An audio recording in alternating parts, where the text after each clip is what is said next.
So in this video, I'm gonna do these three things. First, set up GraphQL and integrate MySQL with Prisma and PlanetScale. 2. On the server side, use Firebase Auth and cloud storage with Firebase Auth. And 3. Update the logic of uploading and watching a video with the server-side code. So let's get started. So in these videos, I'm gonna upload a video flow like this. But first, you upload a video to the browser, and the browser uploads the video to the cloud storage directory. And then a user submits the video on the browser. Then browser sends its metadata to GraphQL. Then GraphQL fetches the metadata from cloud storage and verifies data, and also GraphQL updates its metadata on cloud storage. Then stores that metadata to MySQL as well. After that, GraphQL responds to a video ID to the browser, and the browser redirects a user to the video detail page. Then I'm gonna update watching a video flow as well. So for this flow, the first user goes to the video page, then browser tries to get the video data from GraphQL server. Then GraphQL gets the video metadata from MySQL, and then fetch the metadata of the video from cloud storage, and sends the response to the browser. Then browser tries to fetch a video file from the cloud storage and gets the video, then shows the video page to the user.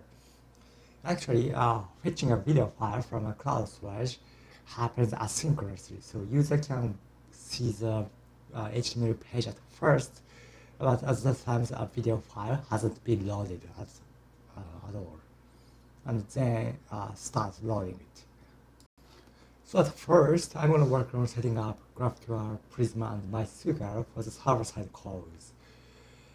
There are a great example in the Next.js option repository to set up GraphQL and Prisma, and I added the links in the slide. And this slide, the links to this slide is in the description in this video.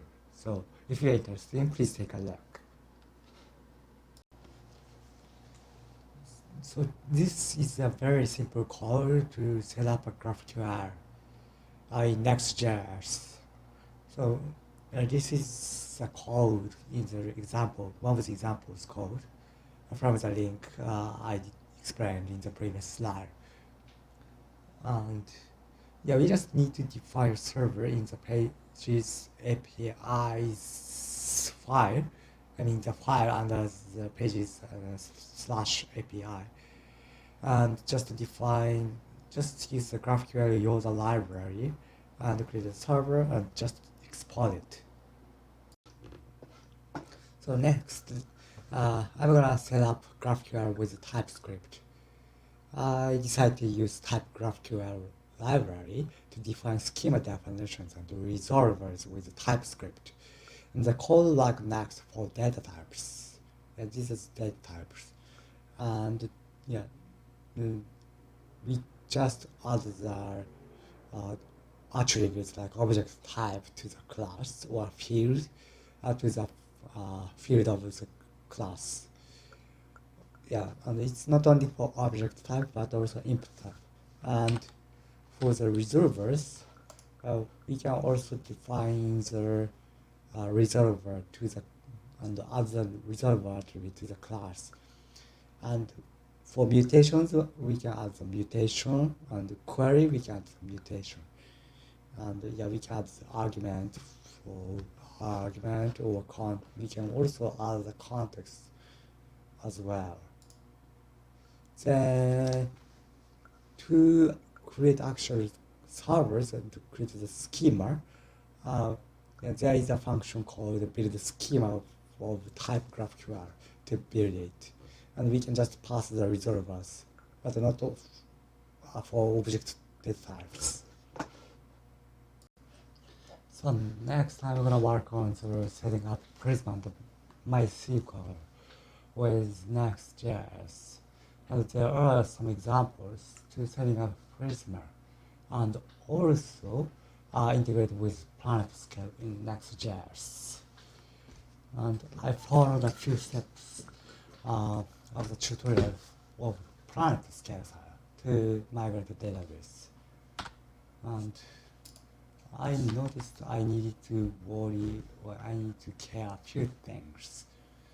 And at first actually I followed the way to migrate the database on Prisma's tutorial, but during that I got an error. So it says shadow DB cannot be created, and yeah, it's because how to apply database change is different from planet scanning when we are using planet scale. And if you use planet scale, you just need to push a database and put it to the branch. That's it.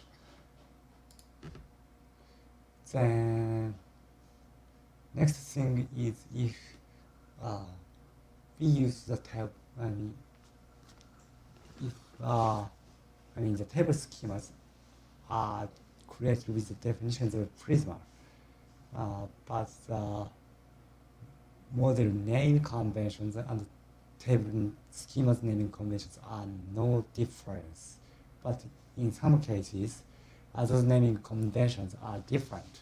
For example, the database table schemas are usually plural and snake cases, but models of Prisma might be the singular model name and also the camel case.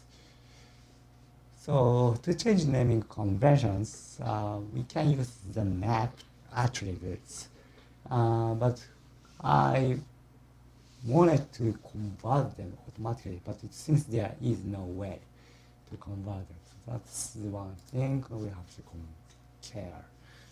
So this is the example of the Prisma definition. So as you can see, the field with camel case name like user ID has the map attribute and converted to the snake case. And also the model video itself has the attribute at the bottom and converted to the lowercase with plural form. Then next, think about the authentications on the server side. So basically, the Firebase provides ID token when the user succeeds to authenticate on the client side. So we just send that token to the server side and then verify that tokens on the server side to make sure that user is authenticated with Firebase.